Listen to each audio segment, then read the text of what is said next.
Hey everybody, I'm Jesse, producer of the No Quitting the Home Team podcast.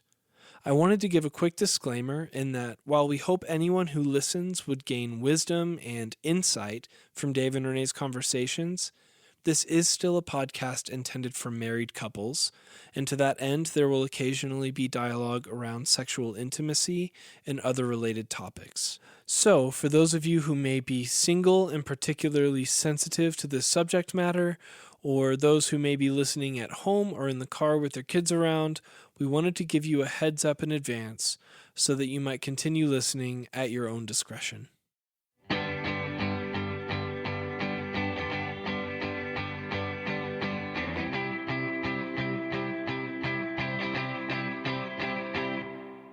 Hello, everyone.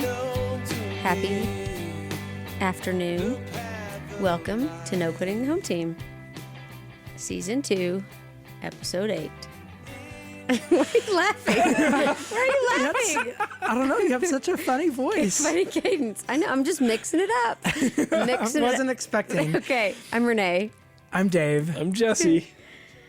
And We're just laughing at Renee.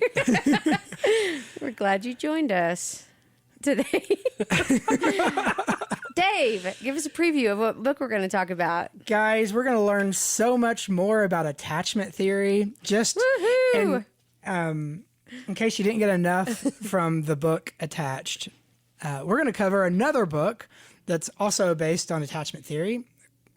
We're not going to give you the title yet. Even though you read it in the episode description. All of our secrets are given away. No drama. But it is a book that I think does a better job at mining the potential value of attachment concepts than the previous book that we read on it. And stay tuned and I'll tell you why. Sounds good. Jesse, Hey. how are things going? Oh man, things are. Oh, no. Things Things are are. great. No, things are great. We are recording this mid-September. My wife works for MOPS International. They just had their big conference, their big annual conference in San Diego last week. So I got to be solo parent for the better part of a week while she got to go be boss lady and have a great time in San Diego. And so How'd that go? In terrible, ugly, horrible weather, San Diego. Just the worst place in the world. It's actually probably my favorite part of California. I love San Diego so much. But there's a lot of really great stories. They got more rain than they get in a year in a period of like a day and a half. Oh, gosh. And apparently there was flooding in like the main hall that they were using. It got wild. Anyway, while she was gone, I got to be solo boy dad, and it was great and hilarious, but the transition to just me and the boys is always much easier than the transition of when Shell comes home, because they can adapt pretty quickly to like, okay, mom's not here. We keep most of the same rules. routine. Dad's ordering pizza Yeah. again. Oh my gosh. If only. No. But when Shell gets home, they suddenly realize like, mom wasn't here. We were missing mom this whole time. And the 3 or 4 days after she gets home, they are incessant, very weepy and needy, and nothing will do except for the comfort of mom. And I know for her it's nice to feel missed, and there comes a point where that has diminishing effects and more It turns to resentment. it's like, your father is right there and he's just as capable of getting, you're almost 7 years, you can get your own water, why are you asking me to get you water? Anyway, they kind of swarm her, and so we've been having to navigate that a little bit in our household, but marriage is healthy. We are we are less than 2 weeks away from being on a plane to Mexico, and we're leaving the boys with her parents. And Dave and I are going to be in your suitcases. Yeah. You're just gonna open the suitcase. Like, oh, hey, friends. I would have packed you some food and water. How did I know? No, we, so awesome. we're going to go to Mexico for 6 days 6 days, without our kids. And it'll be great. It'll be great. So we're just kind of, everything we're doing is with that looming on the horizon in the best possible way. Yes, the That's definition so of hope. Exciting. Yes. Yeah. That's so exciting. That is. Yes. That So, we're actually great. bleeds into one of my points of how we're doing. Let's hear it. Because I was thinking as I was driving here to record this that one of my previous "How can I make your day better" was to plan a trip for us, and it hasn't happened. It hasn't. Because I had to preach I that know, Sunday. but I feel like every time I'm just like, when are we going to get some bulk time? And I say that to you a lot, and so it just made me even more desirous of getting away since Jesse and Shell are getting away. I know. I just was wondering when that's going to happen.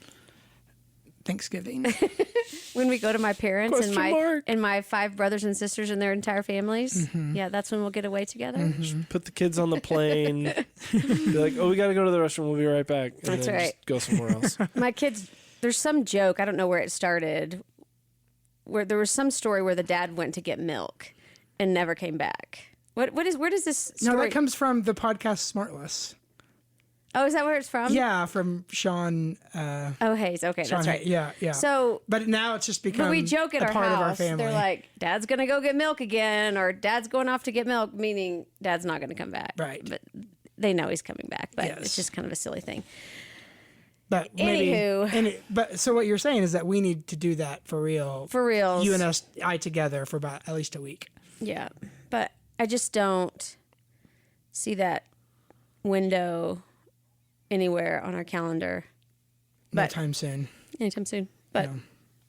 it is what it is. The last thing I feel like how I'm doing is I do feel like we are in a bit of a, when something monumental is going to happen, but you're just kind of on the precipice of that. I feel Yes. like for our family, we have a couple of those things. Like our oldest son is about to apply to his dream college early, and we're just kind of waiting. And then he's going to apply to some other place, but we're kind of waiting to see what that will look like Yeah. and what our financial obligation come September 2023 will be. Yep. And that feels really anxiety producing to me. And then Dave and I are going to undertake some pretty intensive counseling in November. Just helping us kind of sort through what we want the next 20, 30 years. It's not a life plan per se, but it's kind of helping us think through the next phase of life and tackling it well Yeah. and thoughtfully. And how do we support each other in it? Yeah. And So for me professionally, for Dave, even Dave professionally, what does he want that to look like? What do we want our family? What do we want ministry? What do we want? So that's going to be like a week in November. So I feel like both of those, it just feels like we're like about to go over a cliff that is unknown, right. which is kind of exhilarating and kind of, like I said, anxiety producing. So you're saying the 10 minutes we spent talking about that in that surprise question one time wasn't sufficient to Well, you- unlock the next He 25 didn't years even of your give life? me an answer. I know. He didn't even answer it. Because I'm putting so much weight on that 4-day experience coming up in November. I'll pray for your counselor. Yes, please do. I just don't want to spoil it or diminish its potential impact. So unsettled has a negative connotation. I don't think it's unsettled. It just feels like nervous energy. Yes. Nervous, unknown energy. Well, I feel like for so many years we've had a really clear sense of what we What's have next? coming up next year. Yeah, yeah, We kind of know what it's going to look like. Yeah. Next year we're going to do blah blah blah blah blah. yeah, But next year it's different. yeah. We don't know. And I think the financial piece, in the context of our relationship, I'm the one who worries and makes all the finances work. And we literally, like, depending on where, if there's certain places, if Will gets in, we'll pay nothing. And then Yay, endowments. yes, And there are other places. 3 cheers for endowments. Yeah. And there are other places, if he gets in and that's his choice, we might have to come up with 30 grand by next September. Mm-hmm. So that just feels it feels such a wide range of potential. I don't even know how to begin to plan other than just be an ostrich and stick my head in the sand until we know more. So all that to say, I just feel a little like nervous energy. Yeah. No, And it's exciting. All of this, it's not bad. It's not negative necessarily. It just is unknown. yeah. I mean, Will and I, we're visiting a great school here in just a few weeks. Yep. For a couple of days. And it's so interesting because that school that we're making a real effort to go and check out isn't even like top 3 or top 4 of his. It's a second tier of applications. Yeah. But he could be there. So yeah. I do think it's given me a little bit more of a realization of the lack of control I actually have. I feel like it's forced me to trust God in ways that I haven't had to in a long time. Yeah.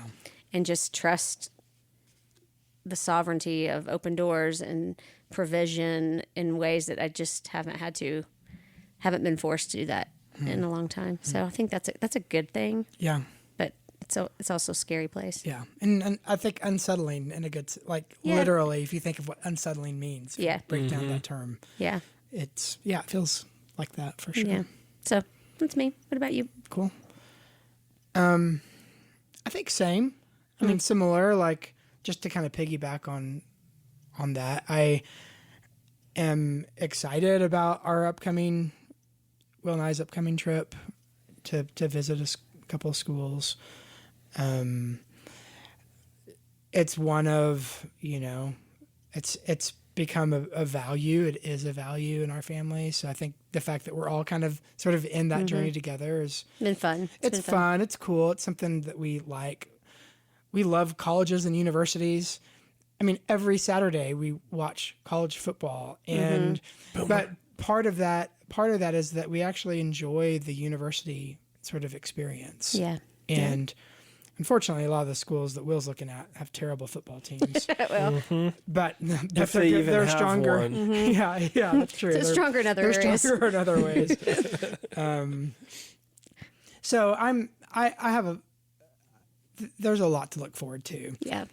I mean, it's not Mexico with you, but We it's all still pretty can't be good. Jesse. Yeah, that's right. Whatever that means. Oh, it's not envy. It's just we're happy for you, Jesse. Cool. Yeah, that's it. Okay.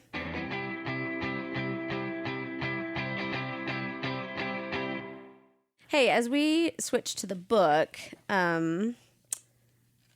is, let me just give the deets of it. Yes. It was written by a British psychotherapist named Sue Johnson, and the book is called Hold Me Tight. And the reason we're reviewing this particular book is I have a dear friend who came to our girls' reunion in the summer raving about how this book really changed their marriage after some pretty significant marriage struggles.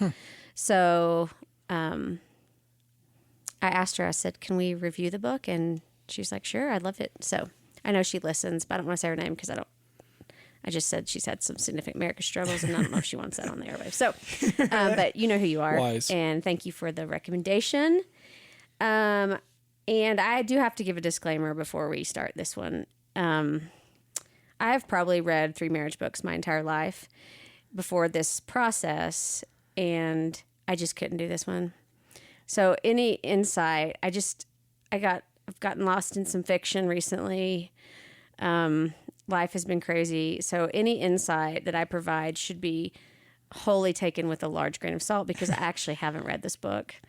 But Dave has. But you've kind of experienced it through me. I just feel like I have to. I could pretend I did, but I just didn't. You have too much integrity to. I didn't read this one.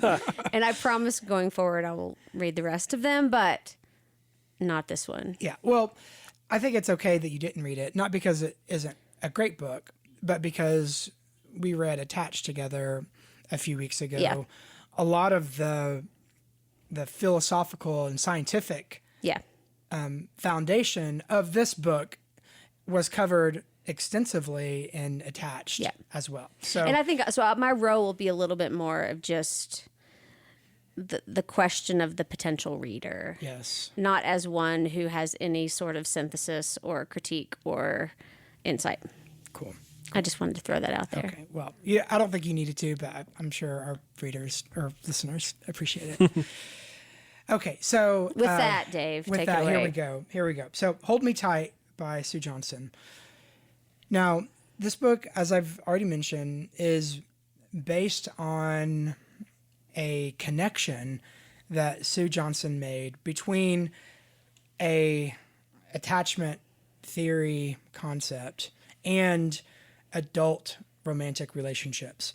What's fascinating is that the way she writes this book, she kind of writes it as if she discovered this insight. And it's kind of hilarious because when you read Attached, those writers write as if they have now discovered Which one came first? this insight. And I think Sue Johnson came first. Okay. Now, so to me, it made me think of, occasionally, like when you study the history of ideas, there comes a time when sort of the phrase is an idea whose time has come. There comes a time when an idea has come. Like Sort of entered the ether. yes. So like, for example, the theory of relativity, when you like read several of Einstein's biographies, you come to find out there are actually 3 or 4 other leading researchers and thinkers who are right with him, and the real sort of drama is who's actually going to articulate this idea first, Or best, maybe. or best in a way that makes the most sense. But really, it was an idea whose time has come. There were several people who were sort of hot on the trail to articulating that, and I feel like that connecting attachment, which for a couple of generations is about child rearing, connecting attachment with adult romantic relationships. All of a sudden, there are a handful of people who just kind of was like, wait a second, these are connected, and there's something to be learned here in how we do romance with how it is that we learned attachment. We get these emotional bonds from our original caregivers. So I think that's what has happened. Now let me go back and just give a brief sort of description of what attachment theory is, how it originated, and then what Sue Johnson does. Kind of does with it. Yeah, that I think is that's helpful, and in some ways more helpful than our previous book, Attached. So what is attachment theory? Well, for generations, it was taught that the best way to raise your child is that if you wanted your child to be resilient and tough and to do well in the world, and if you didn't want them to be a sniveling, clingy adult who fails, then they're going to have to learn to be tough. So as a caregiver, So you put them in their own bed. You make them cut their own meat. Those kind of things. yes, if you have a little bitty small child, he's crying, he's clingy, you got to learn to put that kid down, and you have to create really clear sort of emotional boundaries with your kid. And even like some concepts of like boarding school, and like they have to be taught how to become an adult quick. And the more you coddle and nurture your little kid, you're actually setting them up for failure. So this is sort of was commonly taught. 60s, 70s, 80s, Well, no. 90s? Turn of the 20th century. Oh, okay. So Okay. the late 1800s, Okay. early 1900s, that's what was taught. So maybe our parents, Renee, were, when they were raised, the prevailing idea was, parents, you don't want your kids to grow up to be needy, codependent losers. So you need to limit your emotional sort of responsiveness to your kids. Otherwise, they're always going to be needy. Now, there was a British psychologist by the name of John Bowlby who challenged the prevailing idea of behavioralists behavioralists, most of them believed, in accordance with what I was saying, that attachments actually form between caregiver and child based on the capacity to give food. So that's actually what forms that bond. And So you don't have to listen to him if you just feed him. Right. So basic needs. What he discovered is that actually the capacity to be emotionally responsive and attentive to small children is meeting a need that is just as basic as food. So part of the human experience is that you need to prevent nutritional starvation, and you need to prevent emotional starvation. So Sue Johnson lists a number of different studies and instances where, the really tragic ones were like of orphanages, where they note the babies that die are the babies that aren't held, and the babies that survive are the babies that receive some kind of parental nurturing. In the 50s, there was another psychologist who experimented on newborn monkeys, and it's kind of a cruel. I'll say, "Aw, Yeah, no, it's I can handle mice, but not monkeys." it's sort of a cruel experiment. But what we learned from it was that these monkeys, they were raised by wire meshed mothers. So the wire in the shape of monkey mothers. One mother had milk, had food. The other mother was made of terry cloth, so it was soft. The baby monkeys always went to the terry cloth mother, even though it couldn't provide food. But whenever the monkey was scared, frightened, had any anxiety, always went to the mother that had this caressing touch. So based on that, it sort of reinforced this idea of how attachment forms, and that the need for emotional connection is core or innate to the human person. Now, theologically, Christians would go, duh. This is like we're made for deep, intimate relationship, and that's a core part of our anthropology. But for behavioralists, sort of at the peak of evolutionary study, this was sort of a huge aha moment that human beings actually have, in order to thrive, they need these deep emotional bonds.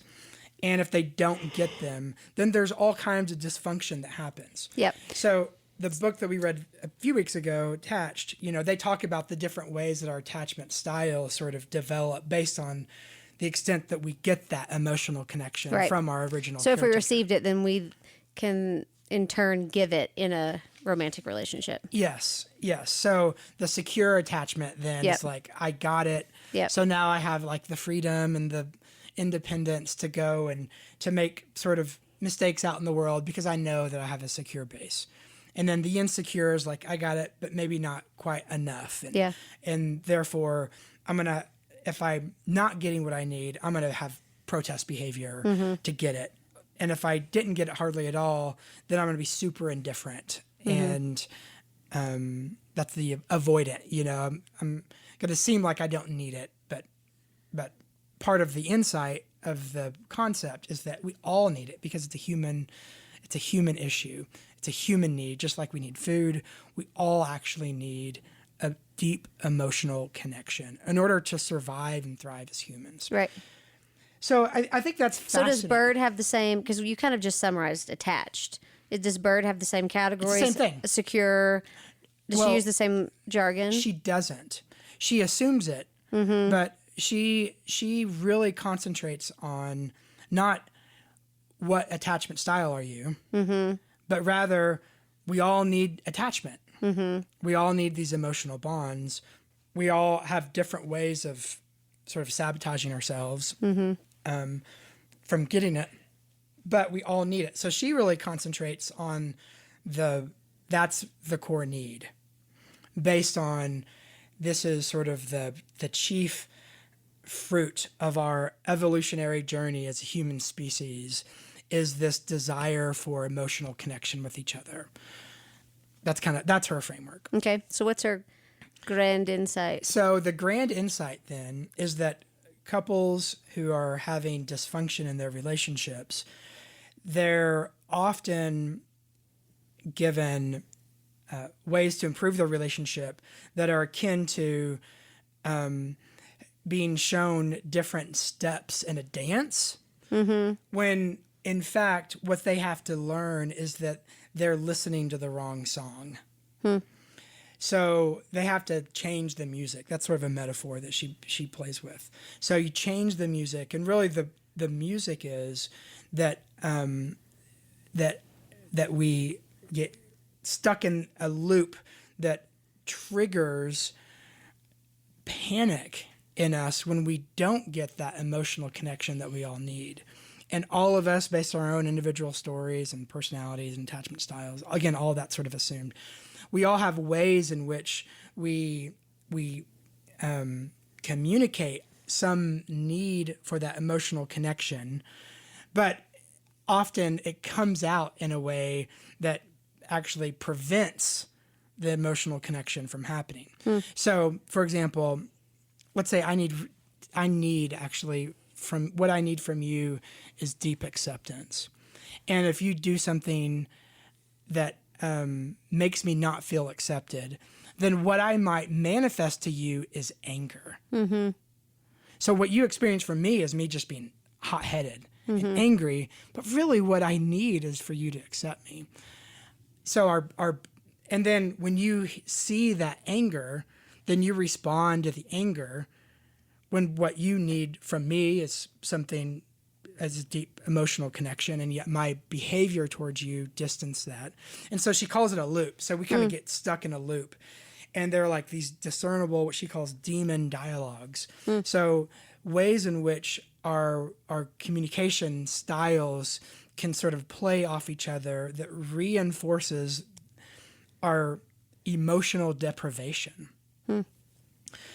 So that's why she says what most couples need. And all that's triggered because of lack of attachment? Like, how does attachment play into that? Well, attachment plays into it. How she defines attachment is just a need for emotional connection. Gotcha. So she's not necessarily correlating your attachment experience with how you behave in a relationship. Not necessarily. She's just saying, this is important here. It's also important here. Yes. And our, essentially our fight-flight response, which she connects really closely with attachment needs, which I thought was fascinating. Yeah, that is. That our fight-flight response is sort of tailor-made to be connected to a crisis of not having that emotional connection that we need to survive. Which would also include not thinking clearly and thinking irrationally and all sorts of behaviors when you're in fight-flight. Yes. So, Jesse, I was thinking, like, when we had our Vision for Life a few years ago on conflict resolution, she actually goes through all the things we went through during that Vision for Life on how do we respond whenever we're triggered, whenever our fight flight is triggered, and all of the like physiological responses. I get sweaty, or my heart begins to beat rapidly, or I can't think straight, or, so to be able to recognize all these physiological responses, because that need for emotional connection is akin to me being in danger if I don't get it. Right.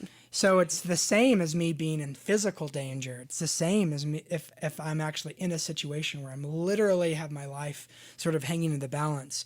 My body responds the same if I feel like I can't connect with you and receive emotional, those emotional needs won't be met. My body responds the same way.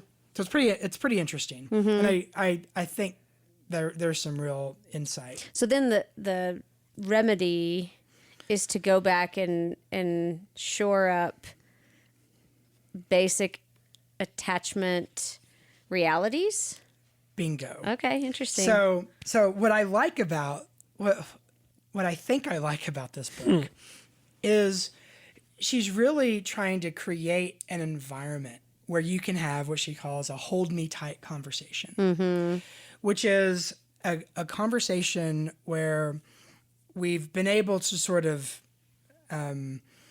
sidestep or minimize a lot of the static and interference of our sort of the demon dialogues, like, finding blame in each other, kind of all the... Or you didn't do this, or nitpicking practical... Yeah, all the kind of self-protective patterns that couples get into. So assuming you were able to sort of power past those, or at least lower the noise of that, she wants couples to be able to have a hold me tight experience, a fresh, bonding, emotionally connecting experience. That's verbal or physical or what?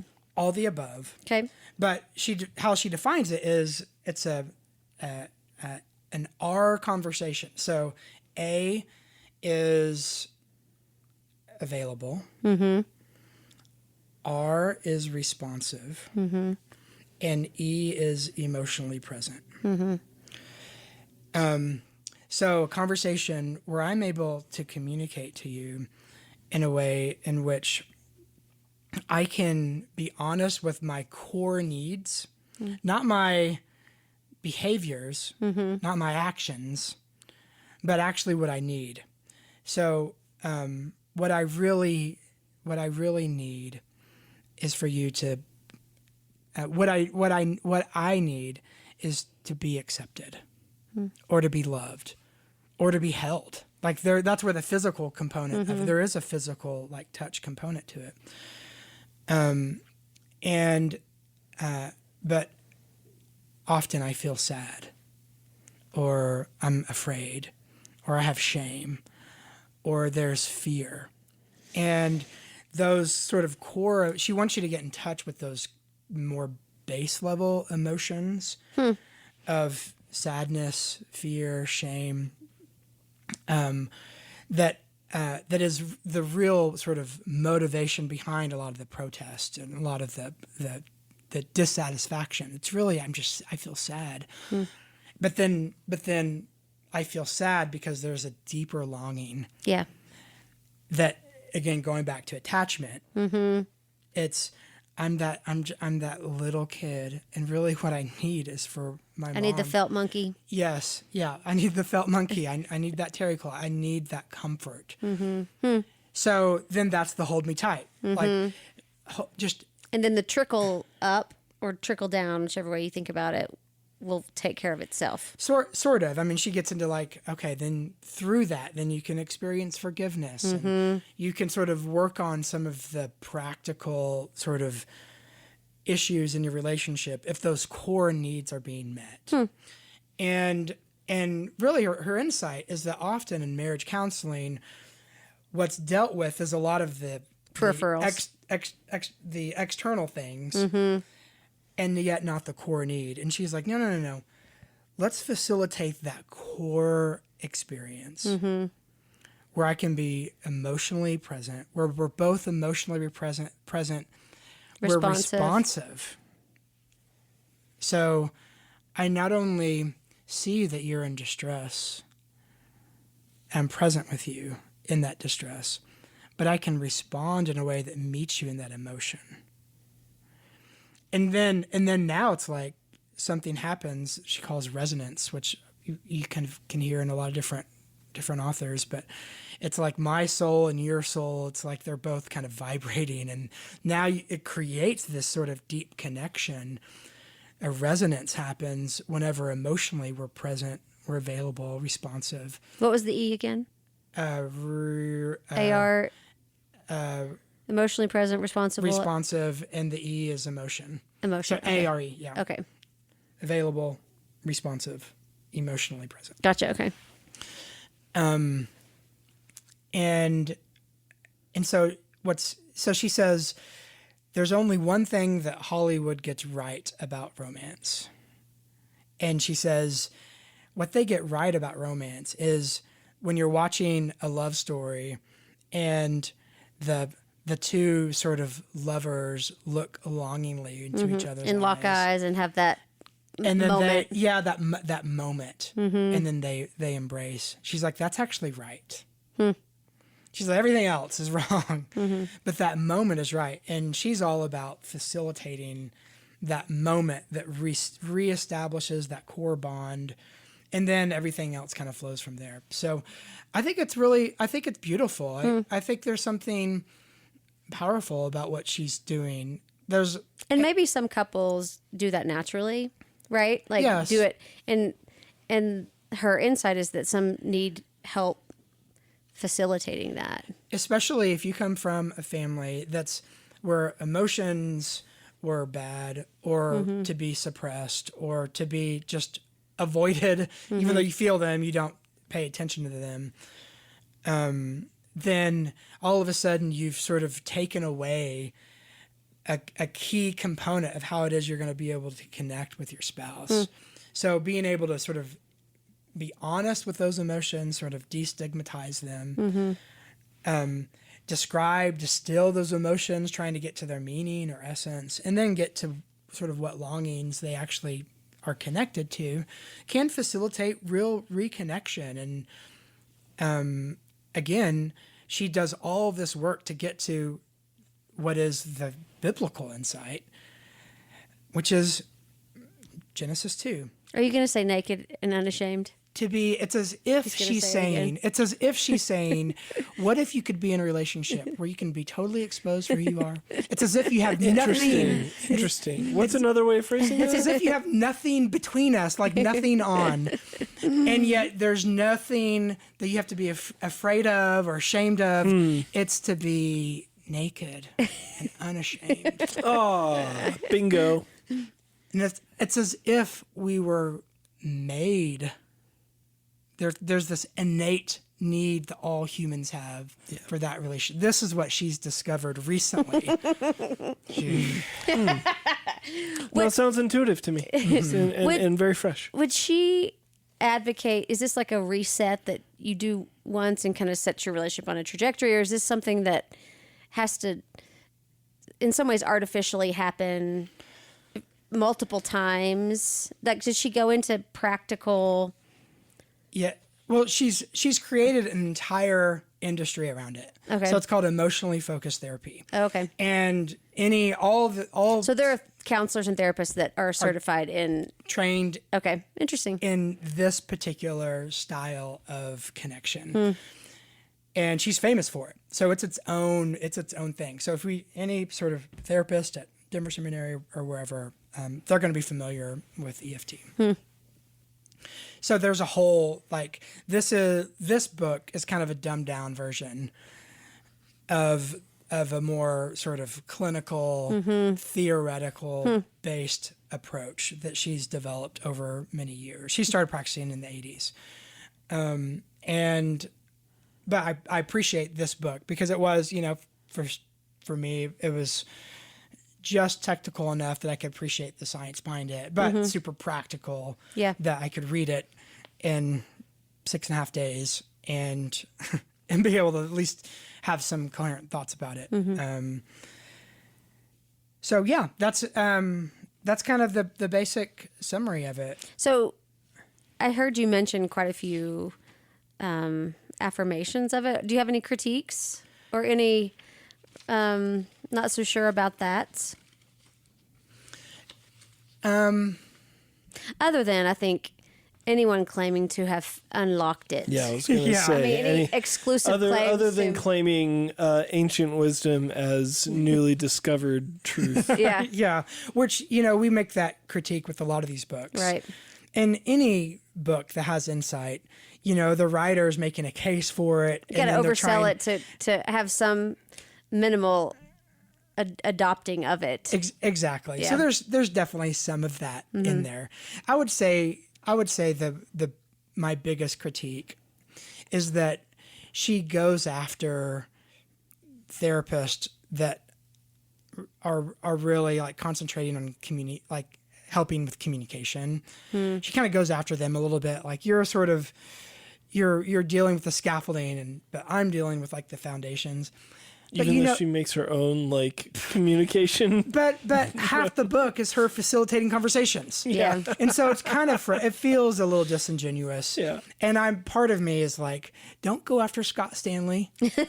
You people, you leave speaker listener technique alone. You wouldn't know half the stuff you know if it wasn't for that insight. So part of me is a little protective. I think when people go after the need, communication's not that important.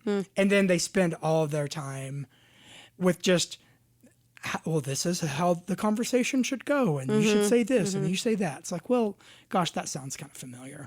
So I'm a little annoyed by that. But in terms of the desire she has for couples to have these hold me tight conversations, I think that's really powerful. And Would you use this in pastoral counseling? Yeah. I mean, honestly, when I feel like in pastoral counseling and pre-marriage counseling, when you explain Genesis 2, that's what it is. It's giving them language of emotional connection and bonding that is innate to my own humanity, that then aligns with even deeper connections that a spouse could never feel, which is my connection with God. So I feel like I've seen multiple times in counseling settings where people have this experience and that reforming of a bond, but take it a step further with a spiritual bond as well. Exactly. Yep. That then isn't dependent on ultimately dependent on the spouse. Right. So yeah, I think it's helpful and interesting for her to just facilitate, to see how she facilitates that conversation. And there's probably some tactics that she has that I think I'll probably kind of keep in my back pocket. Does she give specific anecdotal examples? Oh yeah. Yeah.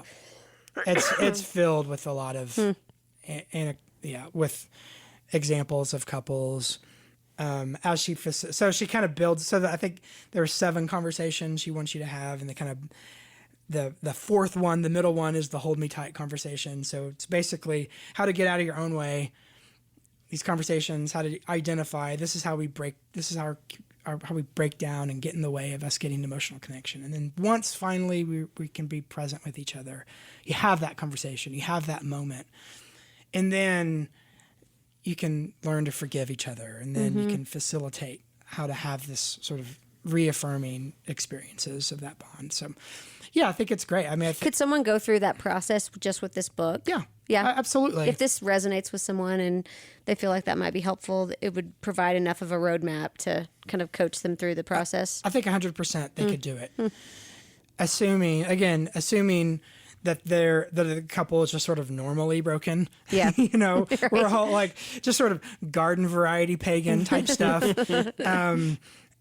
But as in almost all these books, if there are abusive patterns Yeah, and yep. and severe like power differences between the couple, and and emotional intelligence doesn't even exist, then they have to have a third person Yeah. Yep. to facilitate and referee and to guide them through this, or else it's just going to be one more mess in their life. Do you know offhand if people like in our community in Denver do this? Like, are there therapists that is this commonly practiced? Yeah. Yeah. Yeah. So you know of therapists Yeah. who, yeah. Oh, interesting. Interesting. Yeah. No, I do. And it's generally, I think, well, kind of respected. The fruit of the counseling style is pretty good. I would say, as a theologian, it's because she's tapped into this universal truth that existed long Before she discovered it. Yes. Mhm. But yeah. Very So good. I give it, I mean, honestly, I would give this like an 8. Like Great. I really I enjoyed it. Maybe a 7.5. Okay. I give it a 7.5. Okay. Just simply because she doesn't, you have to acknowledge the source material. Right. So I Her think- works cited page is incomplete. right. But maybe that's kind of unfair to her. But anyway, that's, so I'd give it a 7.5 for sure. Great.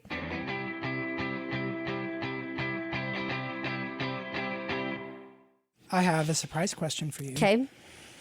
And Stare deep man, into my this eyes. is really, I'm actually interested in this question. Are you nervous? No. Okay.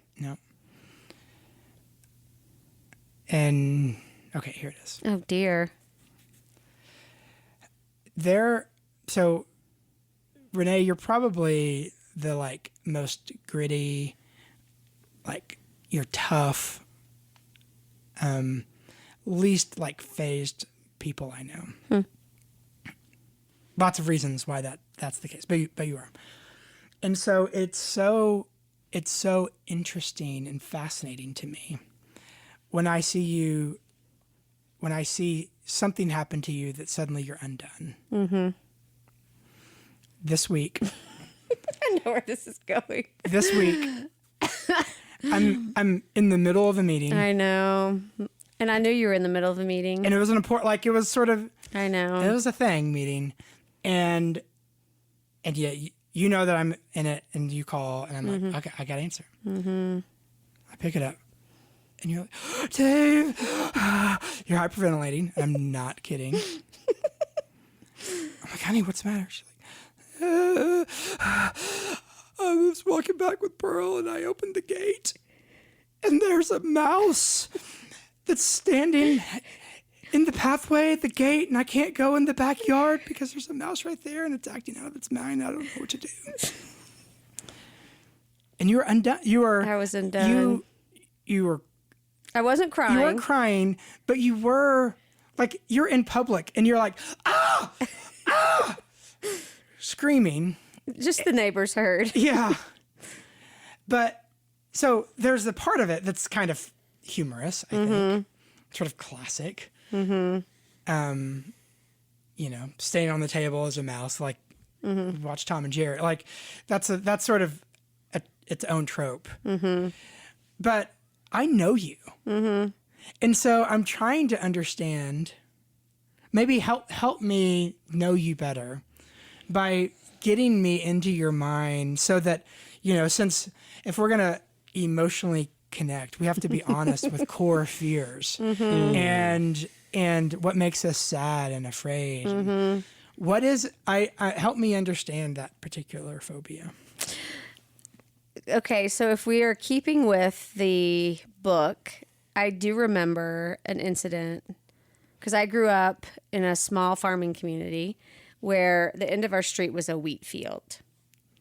So we had rodent problems, and at different times I remember it being more out of control than others. And I do remember a time very vividly when I opened my dresser drawer and there was a mouse and babies in with my clothes. gosh. Like I picked up like my pajama bottoms and there was like a mouse with all these baby mice under it. So I don't know.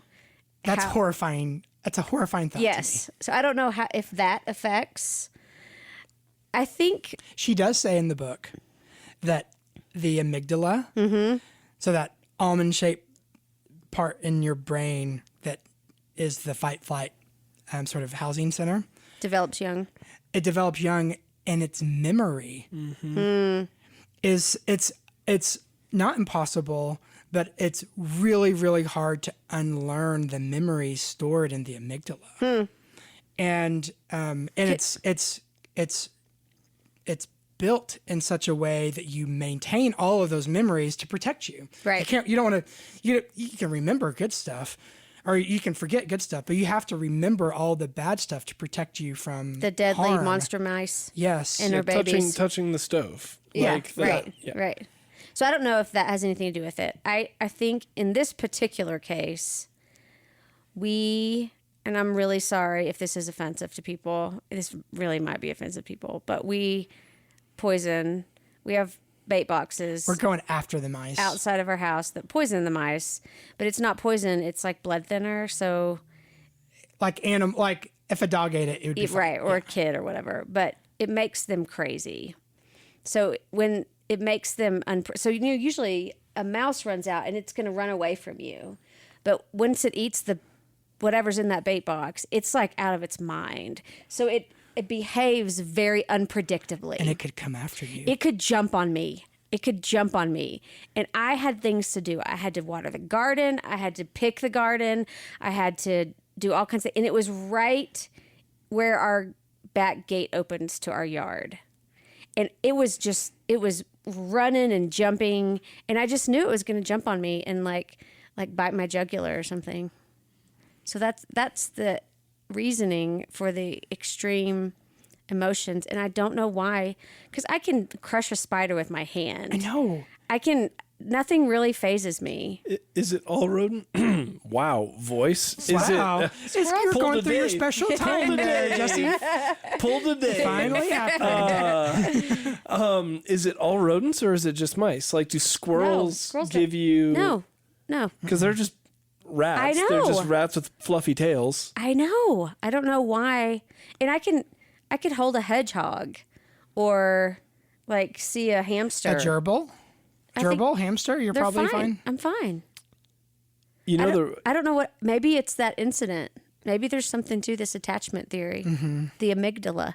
Yeah, it I have remembers it. terror stored in my amygdala. You know what And- you really need? What? You know, get rid of those really quick. What? You just need like a couple of good snakes.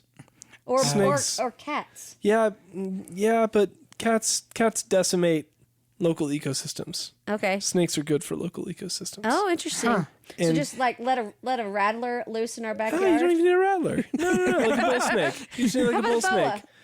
snake. Here's the thing. Those mice do carry diseases that can go to humans. I know. The snakes. Hey, Jesse, do you are not not helping the Moreland household at all See? right now. I'm just saying that's the happy compromise because you're letting Do you know what that nature mouse had? defeat I'm not- nature I'm not- It's the instead black- of blood it's the black thinners. seed of plague. Snake in my backyard. Plague.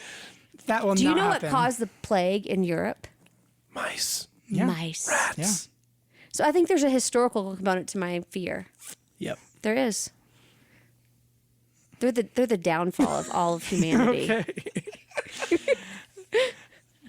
Well, Is that insightful? Is it that is. helpful? It's very that you're Well, and- afraid yeah. because mice are the downfall of human society. And Okay. let it be known Noted. that you didn't leave your meeting and come rescue me. I did answer the phone. You did answer I the was phone. I was available. Part of my plea, And the hope of my responsive. plea was that you would come home and get the shovel and dispose of the mouse. Yes. So what did I do the rest of the day? You were trapped in the house. You didn't go. You didn't. Didn't just look out the window to see if I it was couldn't still tell there. where it was because the angle wasn't. So I didn't. I was It's very. still out there, Renee. It's just waiting for you to come home No, it's today. dead. It's dead. No, but his little brother's just waiting Jesse? to seek vengeance. Retribution. I did refill the bait box afterwards. Yes. So more deranged mice to come. Yes. All right. All right. Wow, Good question. This was great. That was good. Okay.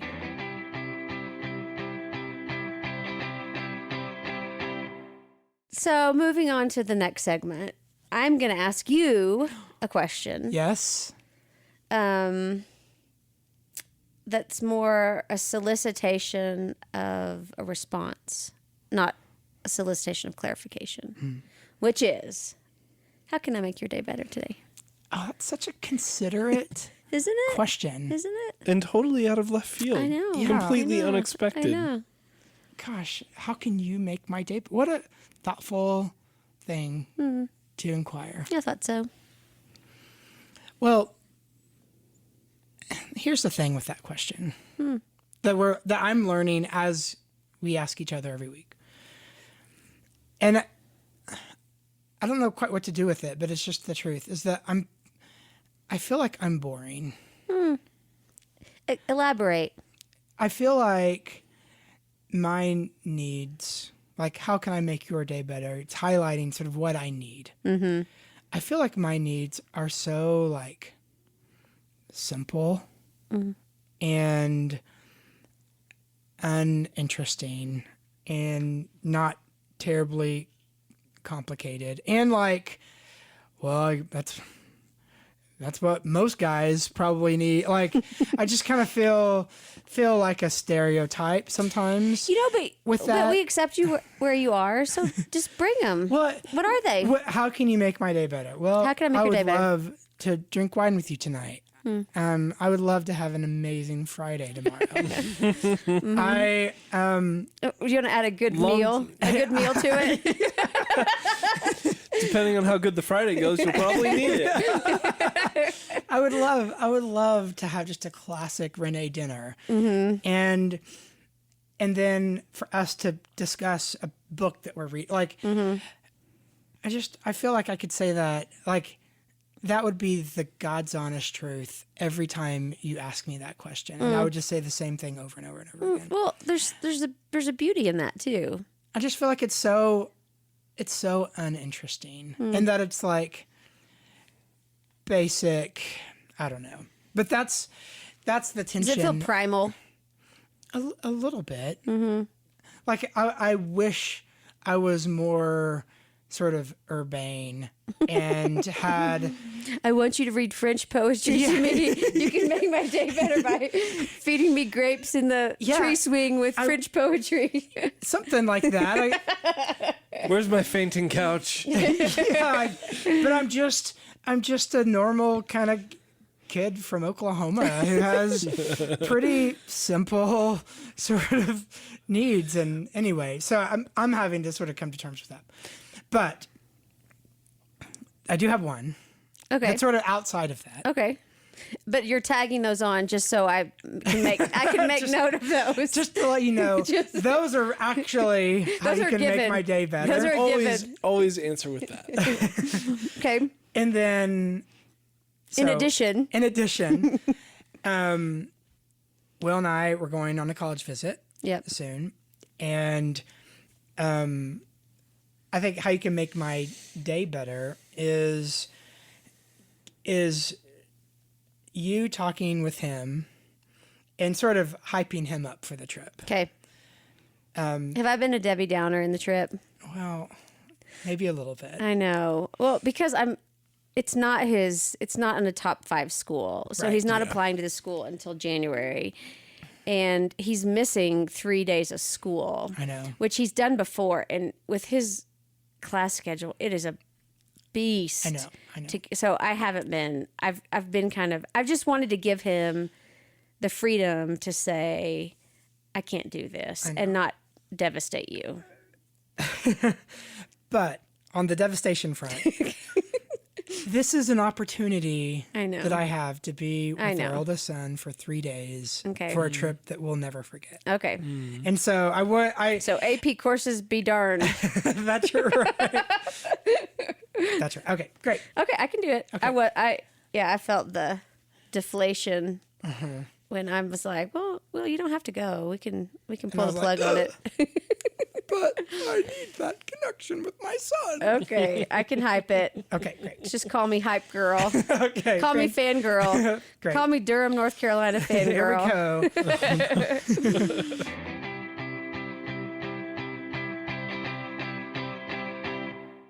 All right.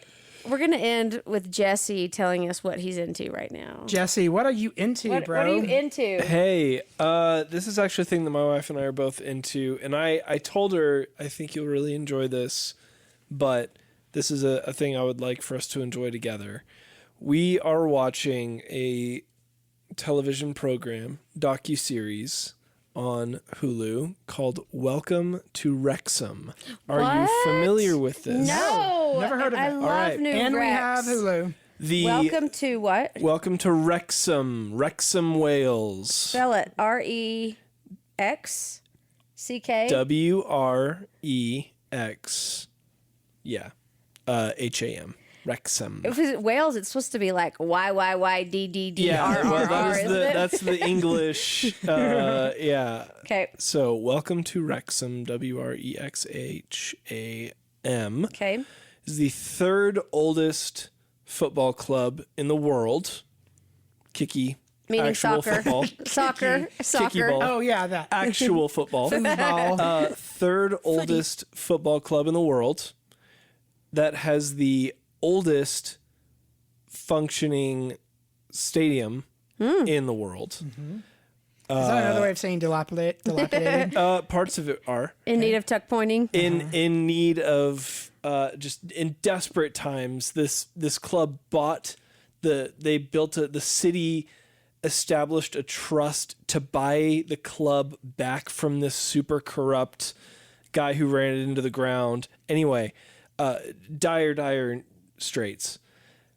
In come two people to save the day. Is one a American football coach from Kansas? No, this is so much better than Ted Lasso because this is real life. Oh, okay. But just as absurd, the two people buying it, Rob McElhenney of It's Always Sunny in Philadelphia and Mythic Quest fame, and Ryan Reynolds. Oh, I did hear about Free this. guy. Himself? They teamed up and bought this Welsh football club, and there's a whole docuseries on their process of doing that, coming into the ownership of a club and what that looks like, the red tape, all of it. It sounds so boring the way I'm describing it right now, No, but it it's doesn't. outstanding. It's so good. So Hulu, you said. It's on Hulu. How many episodes? I think episodes 7 and 8 dropped last night. Okay. Okay, so it's still unfolding. It's we Current. are in the middle of season 1.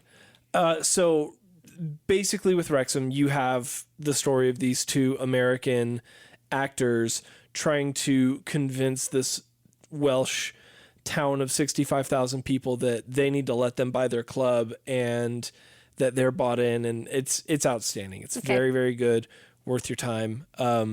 If, as Renee and Dave talked about last episode, if you have a particular sensitivity to potty words, you might you might stray away, because it's not only is it sports where there's a lot of cussing, it's two very profane comedic actors who also like their no words. So so if you're sensitive to bad language, then maybe see if there's a censored set-top box version of it, but otherwise you're in for some potty language. Okay. Cool. Thanks, Jesse. Yeah, Sounds thanks for fun. that. All right. Thanks for joining us for another episode of No Quitting the Home Team.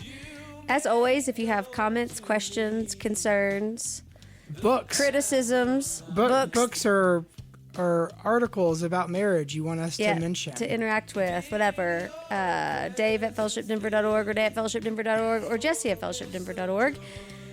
And that's a wrap. Bye. Bye. Bye. Let your